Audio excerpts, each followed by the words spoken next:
What is happening, YouTube? I did a ride video a couple of days ago, and I promised you guys that I was going to go ahead and review a couple of cars that we purchased. And one is my son's brand new car. It's his first car that he's ever had, and we got an amazing deal on it. So let's start with that one. We're talking about the Cadillac 1988 Allante front-wheel drive with the 4.1 liter engine, which I'm actually very happy about because the North Stars were absolute crap in this year. And let you guys take a look at it. This is it. 1988 Cadillac Allante. Beautiful car. It is a convertible. It's got a hard top on it right now, but you can remove that hard top. And yeah, you can you know, have the top down. And this was a very clean model that we found on a used car lot in Fort Lauderdale. It's a little dirty right now, as you can see if you look up here. We actually had some fires out here in the Everglades, and it left a bunch of ash on everything, you know, the cars, my bike, you know, everything. But yeah, no, it's real clean. The paint's good. There's a couple of little clear spot, you know, fades going on. The rearview mirrors are a little bit faded on the black plastic cover, but that's okay. You know, this was a car that was actually, the body was built in Italy, which is why you see that pair of Farina badge on it. So when you look here, you can see that this was an Italian-made body, and I believe the interior as well. And then what happened, it was known as the longest production line ever, because they used to fly the bodies in on a specially designed jet, a 757 that could hold, I think, 57 of the cars. And yeah, they would bring them in and then fly them into Detroit, or, you know, bring them into Detroit, and then they would put the powertrains in the car. So I'm going to go ahead and open this up here, let you guys, oh, maybe, hold on, let me grab the keys. It's a good thing I brought them. And of course, no electronic key fobs here, baby. And the funny thing is that you have to use this key versus the ignition key, which is just, you know, brings me back. But that's the interior of the Elante. And let me go ahead and get the seat moved a little bit. This actually had all electric seats. Has memory seats, so you get a couple of memory settings, which my daughter just got a brand new Mazda CX5, and has the same thing. So Cadillac was very ahead of their time when they made this vehicle. And what I mean by that is, if you look at this dash, okay, watch when I start this up. Check it out, guys. Okay, all digital dash in a car from 1988. Okay, you had the external temperature, date, time, got your climate control, which this does all work. The AC works in this car. I think the compressor's a little weak because it gets warm every once in a while, but we already ordered a brand new compressor for this car, not a rebuilt, brand new, because my son is very insistent. He wants brand new everything, whatever we replace. Brought it up to the mechanic, did a oil change. I put full synthetic oil in this car. And look at this, guys, the cassette. Oh God, when's the last time you saw a cassette player, man? It's awesome.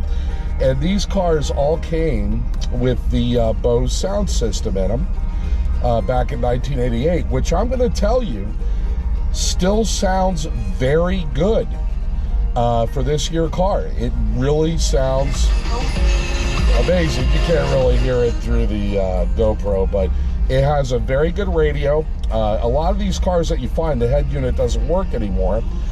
My son wanted to replace this with an aftermarket head unit, and I really advised him against it. I want to find other ways to improve the sound, maybe just put new Bose speakers in, something like that, to replace the old speakers.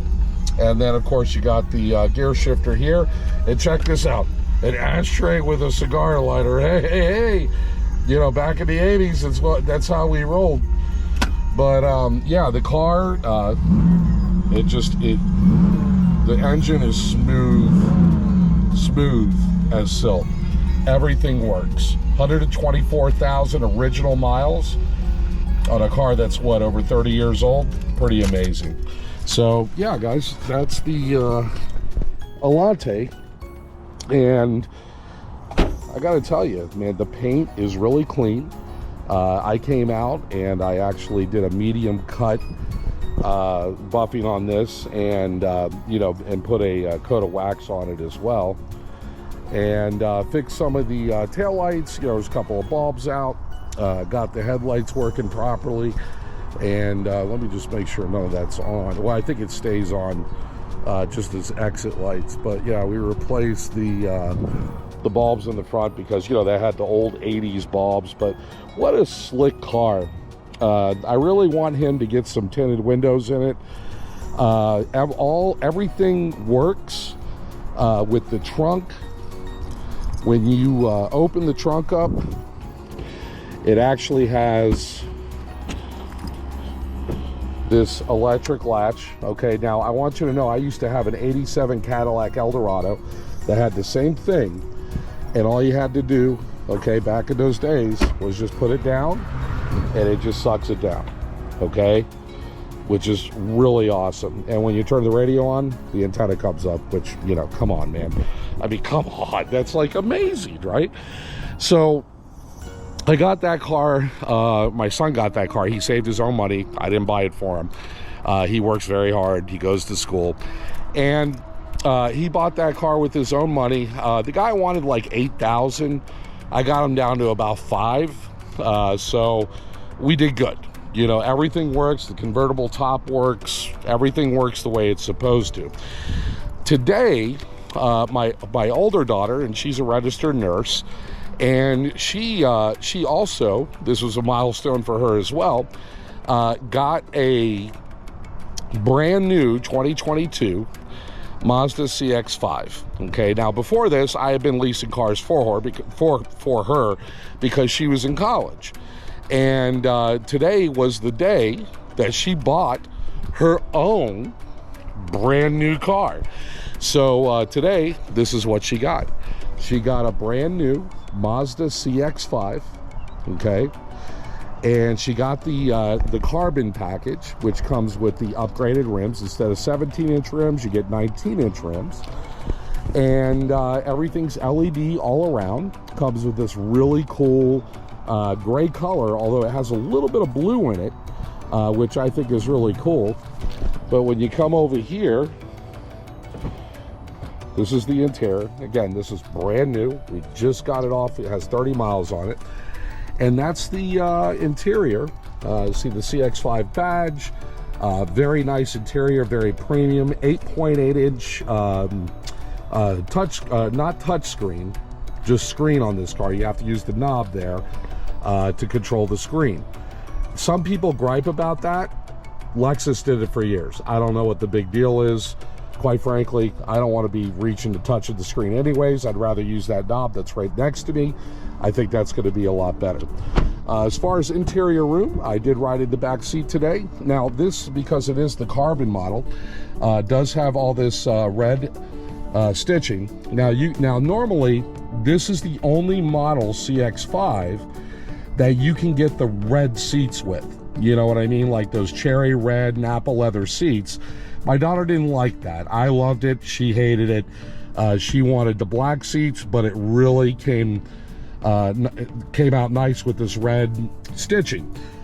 I really like it, okay? And I understand why she wants the black seats. She has a dog. Dogs sometimes in the back, you know, can make things very dirty. You do have the rear vents in the back. When you open up this center armrest, you have the cup holders. You have a little spot to put your device and USB chargers in the back, which is amazing. That's really cool. So I do appreciate that. And yeah, that's that. And then if you come back here, I'll go to the front in a minute, but back here you have the LEDs that light up. LED turn signals, of course, your reverse light. Back here, you know, you have a, on the carbon one, you'll forgive me, it does have a power rear lift gate. And then when you go back here, lots of storage room. If you want to put the seats down, all you gotta do is that, do that, and boom. And you got a nice amount of storage room back here. This is gonna be perfect for her. And it does have a full-size spare that comes with it. So really nice. And then of course you just come up here, hit the button, and then that's going to go ahead and close everything for you. And these are every single Mazda CX5 gets all the safety equipment. Okay, good on you, Mazda. That's awesome, because you shouldn't have to pay more for safety. You know, they should all be safe. And they're all-wheel drive. I think up from the premium up, they're all-wheel drive. They might all be all-wheel drive. I'm not sure. You know, I'm not an expert. I just started looking at this a couple of days ago. And then let's go ahead and get in the car and we'll take a look. So driver's side, you got 8-way passenger seats. You have 2 presets, okay? On the driver's side, 8-way with the 2 presets. You know what I meant. You know what I meant. And then on the passenger side, not the driver's side, you have 6-way adjustable. And again, you have this nice red stitching in here. And then when you come into the car, here you got this really nice gauge cluster. Now, if you do go up to the premium version in this car, you will get this dash, but instead of the analog, okay, you will actually get a fully digital dash, which, you know, look, not a huge big deal. You get a lot of information over here. You got LED, you got this, you know, you have that. It's not a big deal, but that is a nice little added bonus, okay, when you get it. With this car, you can have normal or sport mode. You'll see right over there over the park indicator. It'll let you know that it's in sport. And this infotainment system is actually very nice. It's very slick. It's very smooth. You can go into settings, in-vehicle displays. Keep in mind the Carbon does not have the heads-up display, but if you go up to the premium model, it does have a heads-up display that comes up right there with all your navigation and everything like that.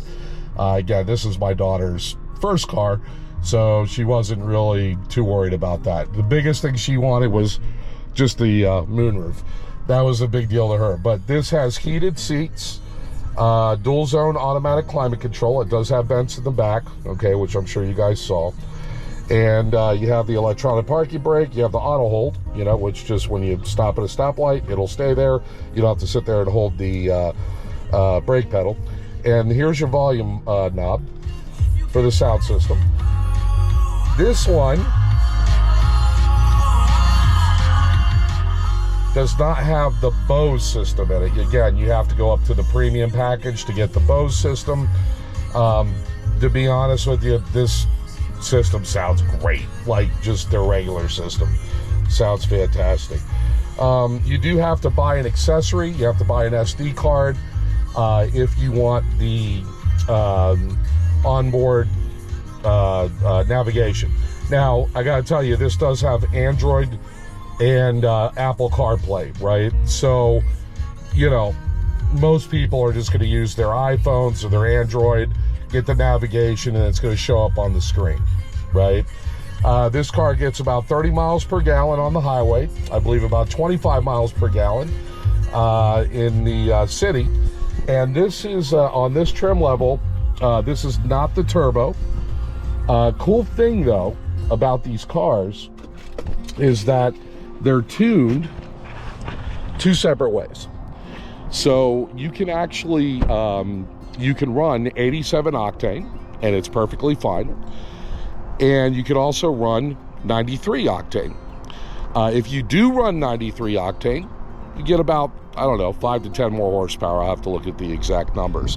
On the front of the car, you have the LED trims here, all LED. You have this new grille design, which is really cool. And of course, carbon black doesn't have the chrome. It has the chrome, like black chrome, you know, is what you have there, which I like a lot. Also, you get, I think I mentioned this before, but you get the 19-inch blacked out rims versus just the regular 17-inch alloy rims, which I think does a heck of a lot for this car. You have a little bit of a spoiler up here. Like most of these cars, you have your rear view, rear windshield wiper, you know, little shark fin up there. And yeah, just a really nice car for the money. We got a good deal on it. And for what you get with this car, I got to tell you, you're going to be hard pressed. You know, I mean, my daughter actually looked at a Toyota RAV4 and she liked this much better. And I can understand why, because it has a much more premium feel to it than the Toyota. And see what I have to do here? You see what I live with? You know, he leaves it on the sidewalk. You know, sidewalk's like public property, man. You know, somebody just steal it. But you know, he's like, nah, we're good. We live in a pretty good neighborhood. And this is the car that she turned in. So this is what I leased her last time. Excuse me, which was the Kia Forte. I love this blue color. This is a really nice car. I actually had the same exact car before I traded my car in. It switched over to a Kawasaki Vulcan S, but this is what she has. The black Lexus is my wife's car. You know, that's what we use when it's raining. But yeah, no, this is a really beautiful car as well. Same type of, you know, grille, you know, just really sharp car. And these drive like amazing, you know, and you can put them into sport mode and, you know, do all kinds of stuff. And then of course, you know, I can't do a video without including Roxanne. You know, my baby, you know, come on. You know, there she is. We got the Delcavic exhaust, got the rear pillion seat, excuse me, with the backrest. I use this phone mount here. I found it on Amazon. It works great. Got Fenrir bar end mirrors. When you come over here, some of you guys have probably watched previous videos where I explained that I put the stints LED light on when I use my turn signals. These flash yellow as well as the sequential turn signals that I put in front, which these light up and they run as daytime running lights as well. And then of course I got the Puig light smoked windshield, which I love. This makes it so much more comfortable. And then just going around the bike, air seat covers. I didn't go with AirHawk. I went with these because they were a little bit cheaper. They were on Amazon. They had great reviews. And let me tell you something. I've had that thing for a year, and it just, you know, makes all the difference in the world. And then, of course, we have the RNG tail tidy. We have the LED turn signals in the back. And then, of course, when you come down here, you have the Delcavic exhaust that I installed. This is a 16-inch bull nose. And normally, there's a baffle in here. Okay, I removed it, and I did that because I replaced the air filter with a K&N high flow air filter. I also have a booster plug in here, and I can't really show that to you because it's underneath the tank, but if you look at this right here, this is the air sensor that basically tells the ECU that it's running cooler than it actually is, which increases the fuel mixture, makes it richer. And then of course I have the radiator grill cover. That was a pretty good buy. I don't have the Vulcan S insignia or anything like that. I just wanted a plain black radiator grill cover, and that's what I got. So the tires on this bike are the Michelin Pilot 5s. And this one's the Pilot 5 GT, because they had a hard time finding that. And then, of course, just the Pilot 5 on the back. Same tire, really. But it's just, what great tires, guys. It really is, you know, they're really nice. So that's about it. I just wanted to make a quick video and let you guys know. I told you that I would post some videos about cars and stuff like that, because, you know, Phil rides a lot of different things. We have a lot of cars that come through here because we're a big family, and when I get new ones, I want to show you. So listen, have a wonderful weekend. Have a great week this coming week, and feel free to like and subscribe if you like the videos. And please, okay, make sure you leave a comment below if you have anything to say, even a critique of the video. I have a thick skin, I'm good, you know, but just talk to me, let me know what's going on, and I'd be happy to talk to you about anything, answer any questions about the vehicles or the bike, whatever it is. But please, it really helps us out when you like and subscribe. So just try to do that, and but if not, I won't take it personally. It's okay. But I wish you all the best, and we'll see you on the next video. And God bless. Take care. Bye.